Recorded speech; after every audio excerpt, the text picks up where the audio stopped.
এবার বলিউডের খবর। বলিউডে একের পর এক ফ্লপ ছবির খরা কাটাতে এবার সম্পূর্ণ ভিন্নধর্মী এক চরিত্রের পর্দায় হাজির হচ্ছেন কঙ্গনা রানাওয়াত।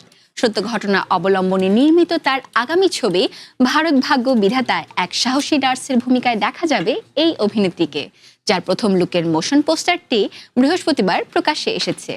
2008 সালে মুম্বাইয়ে ভয়াবহ সন্ত্রাসী হামলার সময় কামা অ্যান্ড অ্যালব্লেস হাসপাতালের স্বাস্থ্যকর্মীরা কিভাবে নিজেদের জীবন বাজি রেখে 400 রোগীকে রক্ষা করেছিলেন, সেই ত্যাগের গল্পই তুলে ধরেছেন পরিচালক মনোজ তাপাদিয়া। মোশন পোস্টারে ক্ষতবিক্ষত মুখ আর রক্তাক্ত ইউনিফর্ম পরে কঙ্গনাকে এক রোগীকে সাহায্য করতে দেখা যায়। সিনেমাটি প্রসঙ্গে কঙ্গনা জানান, এটি সাধারণ মানুষের অসাধারণ দেশপ্রেম এবং সাহসের না বলা এক গল্প। গিরিজা ওক ও স্মিতা তাম্মে অভিনীত এবং বাস্তব ঘটনার অনুপ্রেরণায় নির্মিত এই মেগা বাজেট ছবিটি আগামী 12 জুন বড় পর্দায় মুক্তি পেতে যাচ্ছে।